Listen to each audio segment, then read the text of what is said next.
তো সম্মানিত দেশবাসী, আমি cancer specialist doctor S M Sarwar.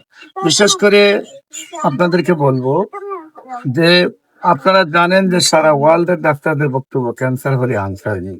সেমনি একজন ক্যান্সার রোগী সুস্থ হয়েছেন। ভোলা জেলার যে মাস্টার অ্যাসোসিয়েশন আছে, সেই মাস্টার অ্যাসোসিয়েশনের সম্মানিত সভাপতি সালাউদ্দিন সাহেব, যিনি 85 কেজি ওজন নিয়ে ক্যান্সার ধরা পড়ার পর চিকিৎসা করতে করতে ওনার ওজন চলে আসে 25 কেজিতে, এবং বাম পায়ের হাঁটুর নিচে ক্যান্সারে আক্রান্তর কারণে হাড় ভেঙে 2 টুকরা হয়ে যায়। ডাক্তাররা বললেন ফুঙ্গতে তার পাটা কেটে ফেলতে হবে। আমি বললাম যে পাটা কাটলে কি ক্যান্সার মুক্ত হবে? ওনারা বললেন পাটা কাটলেও ক্যান্সার মুক্ত হবে না। আমি বললাম তাহলে ওনাকে ব্যান্ডেজ করে দিয়ে দেন, দেখা যাক বাকিটা কি হয়। ওনারা বললেন ব্যান্ডেজ এমনি করলে সে পছন্দ করবে আরো বেশি, এমনি তো পচে গেছে, আর পাটা কেটে লাভ নেই, আপনারা দিয়ে দেন, দেখি কি হয়। বিশেষ করে ওনারা আমার অনুরোধ রাখলেন।